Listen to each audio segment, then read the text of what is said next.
कि जब इस देश में नारी को, स्त्री को बिल्कुल भी पढ़ने लिखने का अधिकार नहीं था। ग्रंथों में लिख दिया गया था स्त्री शूद्रो नाधीयताम, मतलब स्त्री और शूद्र को विद्या प्राप्त करने का कोई अधिकार नहीं। माताओं बहनों, जिस समय नारी को, स्त्री को पढ़ाना पाप माना जाता था, ऐसे समय में माली समाज में एक महापुरुष हुए जिनका नाम है ज्योतिबा राव फूले, और उनकी पत्नी थी सावित्री बाई फूले, जिन्होंने सबसे पहले घर घर जाकर बहन बेटियों को पढ़ाने लिखाने का काम किया। कैसे समय में? जिस समय में बिल्कुल भी नारी को, स्त्री को पढ़ने लिखने का अधिकार नहीं था। लेकिन आज अगर पूछ लिया जाता है कि शिक्षा की देवी कौन, तो क्या कहते हैं? सरस्वती। ज्यादातर बच्चों को यही पता होगा, क्योंकि स्कूल में वंदना प्रार्थना किसकी होती है? सरस्वती माता की। तो अगर पूछ लिया जाए कि शिक्षा की देवी कौन, तो कहेंगे सरस्वती। लेकिन माताओं बहनों, 11 अप्रैल सन 1827 में, कब? सन 1827 में जन्म हुआ ज्योतिबा राव फूले जी का। इनके पिता का नाम था गोविंद राव और माता का नाम था चिमनाबाई। महाराष्ट्र की धरती पर इनका जन्म हुआ। और इनकी जो पत्नी थी सावित्री बाई फूले बहनों, उनका जन्म 3 जनवरी सन 1831 में होता है माली समाज में, महाराष्ट्र की धरती पर। तो ये शुरुआत कहां से हुई? इन्होंने ये बीड़ा कहां से उठाया कि हमें महिलाओं को पढ़ाना है, नारियों को शिक्षित करना है। ज्योतिबा राव फूले बचपन में एक मराठी पाठशाला में पढ़ने को जाते थे, जहां पर उनकी मित्रता हो जाती है एक ब्राह्मण समाज के बालक से। धीरे धीरे कुछ समय बीता, ज्योतिबा राव फूले जी ने पढ़ाई छोड़ दी। उनके माता पिता फूलों की खेती का काम किया करते थे, तो ज्योतिबा फूले भी अपने माता पिता के साथ फूलों की खेती में हाथ बटाने लगे। अब बचपन से ज्योतिबा फूले को यह एहसास नहीं हुआ कि वो भी शूद्र है, क्योंकि घर का ऐसा माहौल ही नहीं था। भाई फूलों की खेती का काम होता था घर में, परिवार में, वो उसी में लगे रहते थे। उनको यह एहसास नहीं हुआ कि वो भी शूद्र हैं। एक दिन क्या होता है भाई, ज्योतिबा राव फूले जब बचपन में मराठी पाठशाला में पढ़ने जाते थे, तो उनकी मित्रता हो गई थी एक ब्राह्मण समाज के बालक से। और धीरे धीरे समय बीत जाता है, ज्योतिबा फूले का विवाह हो जाता है, और कुछ दिनों के बाद उस लड़के का भी विवाह होता है। कौन से लड़के का? जो ब्राह्मण समाज का बालक है और जो बचपन में ज्योतिबा फूले का मित्र था। वो निमंत्रण लेकर ज्योतिबा फूले के घर आता है और कहता है कि भैया ज्योतिबा, देखो मेरी शादी है और मेरी शादी में तुमको जरूर आना है, और मेरी बारात में तुम्हें मेरे साथ ही चलना। ज्योतिबा फूले जी बड़ा खुश हो गए, भाई मित्र की शादी है, जाने की तैयारी करने लगे। धीरे धीरे शादी का दिन आ गया। अब भाई शादी का जब दिन आ गया, तो बड़ा हंसी खुशी से तैयार होकर के ज्योतिबा फूले जी अपने मित्र की शादी में पहुंच गए। बारात की सारी तैयारी हो चुकी थी, सभी रिश्तेदार आ चुके थे। अब जब बारात जाने का समय आ गया, तो जो दूल्हा था, जिस लड़के का विवाह था, वो कहता है कि थोड़ा रुक जाओ, हमारे एक मित्र नहीं आए हैं अभी तक, वो हमारे मित्र आ जाएं फिर हम बारात लेकर चलेंगे। तो भाई सब लोग इंतजार करने लगे कि कोई होगा मित्र, आ जाने दो। लेकिन जैसे ज्योतिबा राव फूले पहुंचे, जैसे उस विवाह वाले घर में ज्योतिबा राव फूले पहुंचते हैं, अब दूल्हा तो बड़ा प्रसन्न हुआ भाई, क्योंकि ज्योतिबा फूले उसके मित्र हैं। लेकिन जैसे उस दूल्हे के पिता ने, चाचा ने, ताऊ ने देखा, तो इतना क्रोधित हो गए, इतना क्रोधित हो गए, और अपने लड़के को फटकार के बोले कि अरे मूर्ख, तुमने इस शूद्र को अपनी बारात में शामिल होने के लिए बुलाया। रिश्तेदार नातेदार घर में भरे पड़े थे। और ऐसे माहौल में ज्योतिबा राव फुले को क्या कहा जाता है कि एक शूद्र को बारात में बुलाने की क्या जरूरत थी। वो लड़का कहता है कि अरे नहीं, ये मेरे मित्र हैं, ये ऐसे नहीं आ गए हैं, मैंने इनको निमंत्रण दिया है तब ये आए हैं। तो दूल्हे के जो रिश्तेदार थे उनको पता चल गया कि एक शूद्र बारात में आ गया। तो रिश्तेदार इतना नाराज होने लगे, बोले अगर ये शूद्र बारात में जाएगा तो कोई भी बारात में नहीं जाएगा। अब वो दूल्हा कहता है कि ये मेरे मित्र हैं, मैं इनको बारात में जरूर ले जाऊंगा। तो जितने रिश्तेदार नातेदार थे भैया वो सब वापस जाने लगे, बोले अगर ये शूद्र बारात में जाएगा तो हम में से कोई भी बारात में नहीं जाएगा। अरे क्या हम लोगों के इतने दिन बुरे हो गए कि एक शूद्र हमारे साथ बारात में चलेगा, एक शूद्र हमारे साथ बैठ करके भोजन करेगा, एक शूद्र को भी बारात में हमारे साथ मान सम्मान मिलेगा? ऐसा नहीं हो सकता। अब जब रिश्तेदार नाराज होकर के वापस लौटने लगे बहनों, तो ज्योतिबा फुले जी दुखी मन से अपने मित्र से बोले कि भैया ऐसा करो, देखो मुझे बारात में नहीं ले जाओगे तब भी कोई बात नहीं, लेकिन अगर आपके रिश्तेदार नहीं जाएंगे तो क्या मुझे अकेले लेकर तुम बारात में जाओ? इसलिए भैया आप बारात में चले जाओ, बाद में हम आकर के मिल लेंगे। बारात चली गई, ज्योतिबा फुले जी रोते हुए अपने घर लौट गए। मतलब उन्हें शूद्र कह करके, नीच कह करके बारात से बाहर कर दिया गया, उनको बारात में नहीं ले जाया गया। ज्योतिबा राव फुले जी जब घर पहुंचे, उनकी पत्नी सावित्री बाई फुले बोली कि स्वामी आप तो बारात में गए थे, इतनी जल्दी कैसे लौट आए? तो ज्योतिबा राव फुले जी ने रो रो कर सारी बात बताई कि सावित्री मुझको बारात में नहीं ले जाया गया, मुझे शूद्र बताकर बारात से बाहर निकाल दिया। तो मैया सावित्री समझाते हुए बोली कि साहब अरे स्वामी कोई बात नहीं, ये तो अक्सर अपने लोगों के साथ में होता ही रहता है, भूल जाओ इस बात को। मेरे बंधु कहते हैं ठोकर लगने से हर चीज टूट जाती, लेकिन इंसान को जब ठोकर लगती है तो संभल के चलना सीख जाता है। ज्योतिबा फुले को अभी तक यह एहसास नहीं था, क्योंकि भाई वो माली जाति में जन्मे थे, ओबीसी समाज में आते थे, अभी तक उनको एहसास नहीं था कि वो शूद्र हैं। लेकिन जब उनको बारात, ब्राह्मण बारात में नहीं ले जाया गया, उनको बारात के बाहर निकाल दिया गया, तब उन्हें एहसास हुआ कि नहीं वो भी शूद्र हैं। और अपनी पत्नी से बोले कि देखो सावित्री, मुझे आज जो अपमानित किया गया, इस अपमान को मैं इतनी जल्दी नहीं भूलूंगा।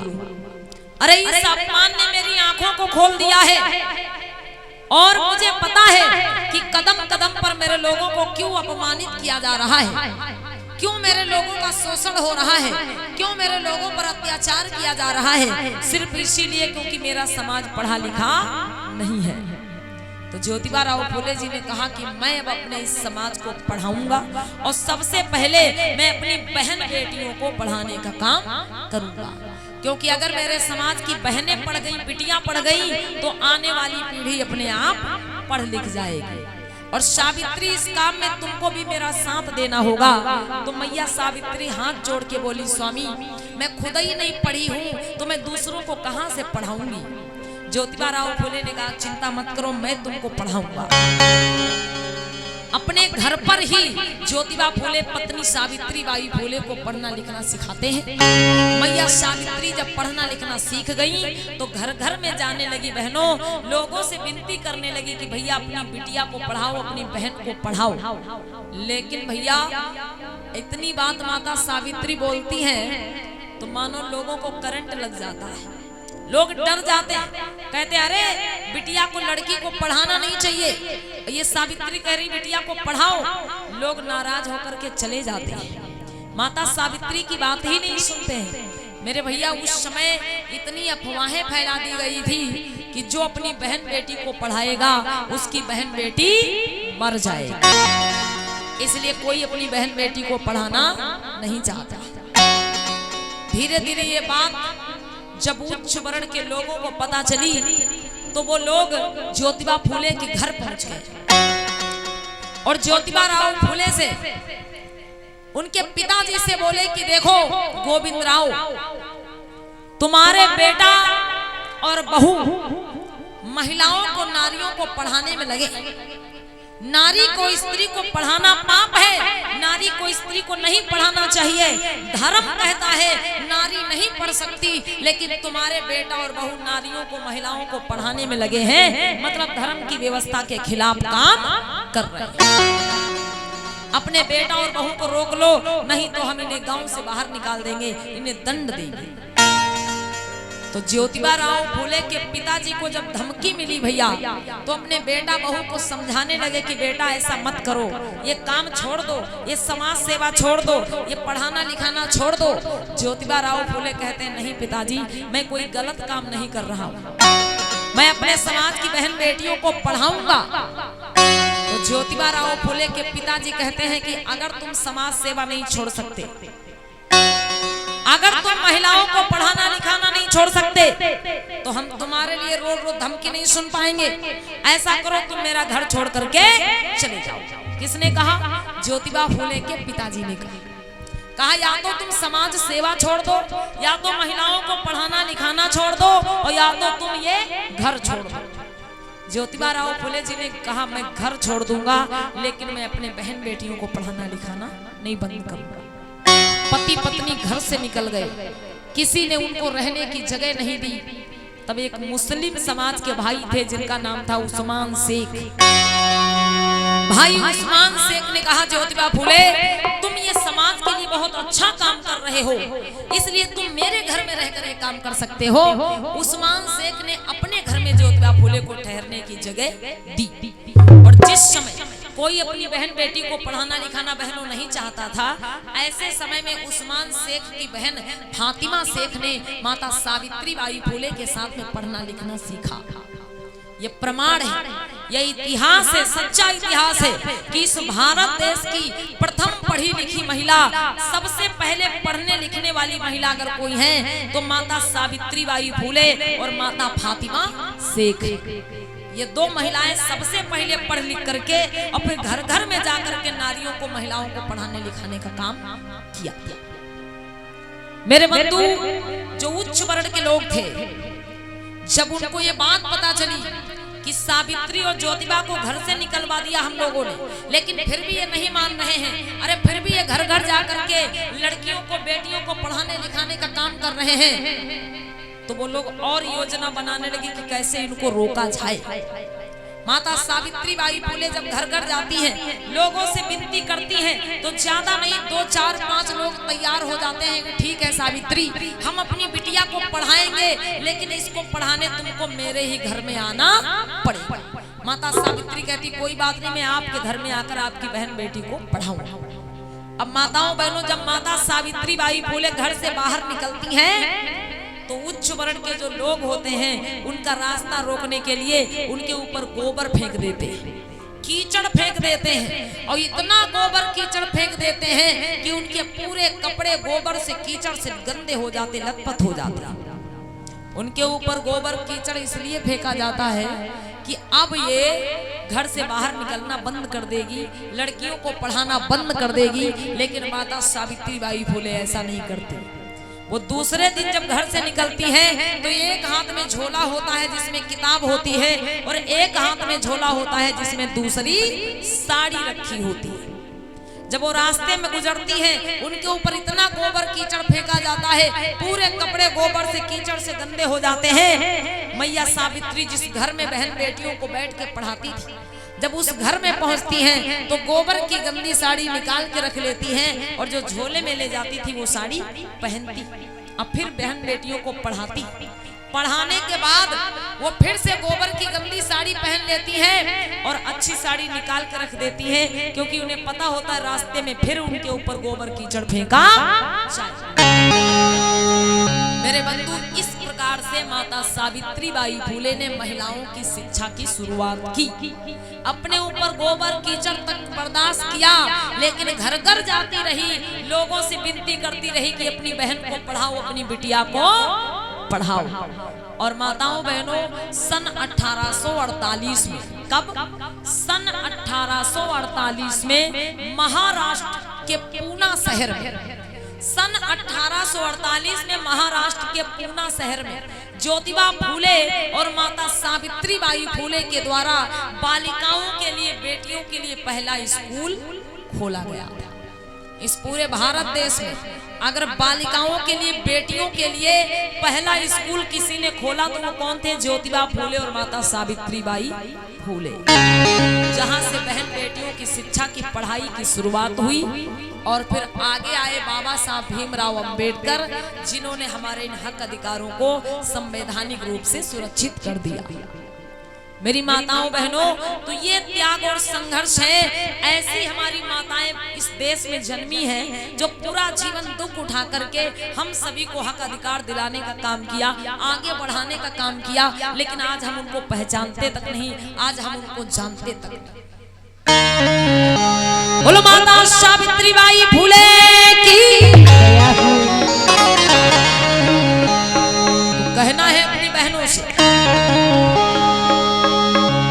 कि शिक्षा की ज्योति जलाओ रे भारत की नारियों।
करती थी, जिस देश के कोने कोने में बुद्धं शरणं गच्छामि की ध्वनि गूंजा करती थी। अरे बहनों, आप उस देश में जन्मी हो जो देश, जो धरती आज भी बुद्ध की धरती कही जाती है। माननीय प्रधानमंत्री जी जब विदेशों में जाते हैं तो यही कहते हैं भैया कि मैं बुद्ध की धरती से आया। ये धरती आज भी बुद्ध की धरती कही जाती है। आप लोगों ने सुना होगा, देखा होगा, जहां भी खुदाई होती है, जहां भी गहराई से खुदाई हो जाती है, वहां पर आज भी बुद्ध के ही अवशेष निकलते हैं। तो ये धरती बुद्ध की धरती है मेरे भाई, लेकिन आज हम बुद्ध की धरती पर रहकर भी बुद्ध को नहीं पहचान पा रहे हैं, बुद्ध की विचारधारा से दूर हैं। अपनी माताओं बहनों से कहना है क्या? तुम ही सावित्री बाई, तुम ही झलकारी बाई, तुम ही सावित्री बाई, तुम ही झलकारी बाई।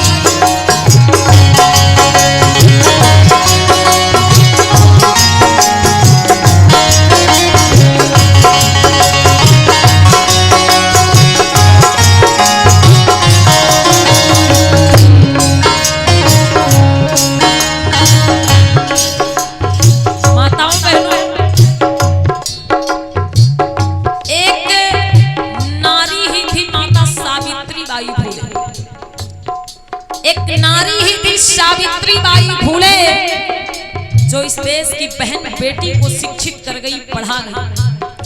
एक नारी ही थी माता रमाबाई, जो समाज के हित के लिए 4-4 बच्चों को कुर्बान कर गई। एक नारी ही थी बहनों झलकारी बाई कोरी, नाम सुना होगा आप लोगों ने। एक नारी ही थी झलकारी बाई कोरी। अच्छा, लक्ष्मी बाई का नाम सबने सुना होगा, जिनके बारे में लिख दिया गया कि बुंदेले हर बोलों के मुख हमने सुनी कहानी थी, और खूब लड़ी मर्दानी वो तो झांसी वाली रानी। वो युद्ध रानी लक्ष्मी बाई नहीं लड़ी थी, वो युद्ध लड़ी थी झलकारी बाई कोरी।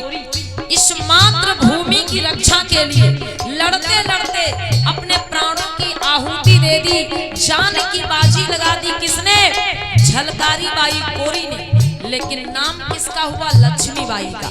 झलकारी बाई के नाम को छुपा दिया गया, दबा दिया गया। क्यों? वो कोरी जाति में जन्मी थी, छोटी जाति में जन्मी थी, इसलिए। लेकिन बहनों, आपको अपने समाज में जन्मी माताओं को, बहनों को पढ़ना है, जानना है। एक नारी ही थी ऊदा देवी पासी, पासी समाज में जन्मी वीरांगना बहन ऊदा देवी, जिन्होंने अकेले दम पे 1, 2, 3 नहीं बल्कि 36 अंग्रेजों को मार गिराने का काम किया था। एक नारी ही थी फूलन देवी, सब लोगों ने सुना होगा, जो डाकू थी, डाकू फूलन देवी एक नारी ही थी। जब उनका शोषण हुआ, उनके ऊपर अत्याचार हुआ, तो उठ खड़ी हुई, हाथों में हथियार उठा लिया और 1, 2, 3 नहीं 22 लोगों को एक लाइन में खड़ा करके अपने हाथों से गोली मारने का काम किया। ऐसी महिलाएं आपके देश में, समाज में बहनों जन्मी है। ये आपको हम क्यों बता रहे हैं बहनों? देखो, आप किसी की भी पूजा कर लो, ठीक है, किसी भी तमाम प्रकार की देवियां हैं इस देश में भाई, आप किसी की भी पूजा कर लो, व्रत रह लो, लेकिन जब आपके ऊपर मुसीबत आएगी तो कोई आपके लिए अवतार लेकर नहीं आएगा। आए दिन हमारे समाज में बहन बेटियों की हत्याएं हो रही, क्या वो देवी देवता को आवाज नहीं लगाती? लगाती है, लेकिन कोई आपके लिए अवतार लेके आता, कोई प्रकट होता है? नहीं होता। बहनों, आप किसी की भी पूजा कर लो, जब दुख आएगा, मुसीबत आएगी, कोई आपके लिए अवतार लेकर नहीं आएगा। लेकिन अगर आप सावित्री बाई फुले को जानोगी, झलकारी बाई कोरी को जानोगी, ऊदा देवी पासी को जानोगी, फूलन देवी को जानोगी, और जब इनके जैसी वीर और बहादुर बनोगी तो अपनी रक्षा सुरक्षा खुद कर लोगी, किसी देवी देवता को बुलाने की जरूरत नहीं पड़ेगी। इसलिए आपको समझा रहे हैं, कहना है तुम ही सावित्री बाई, तुम ही झलकारी बाई, तुम ही सावित्री बाई, तुम ही झलकारी बाई, अपना सम्मान गवाओगी भारत की नारियों, शिक्षा की ज्योति जलाओ भारत की नारियों।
कहती है फिर से क्या,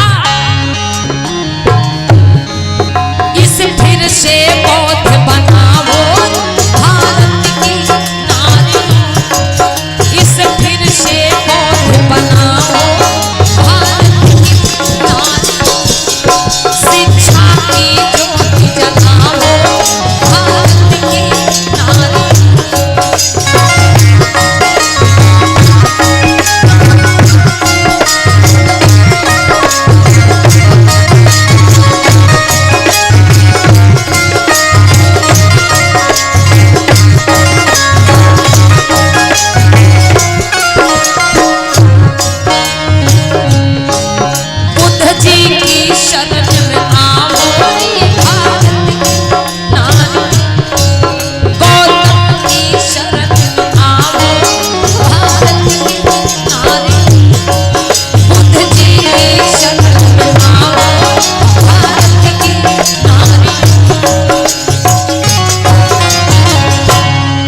बोलो तथागत बुद्ध की, बोलो परम पूज बाबा साहेब की, बोलो सम्राट अशोक महान की, बोलो संत गुरु रविदास की।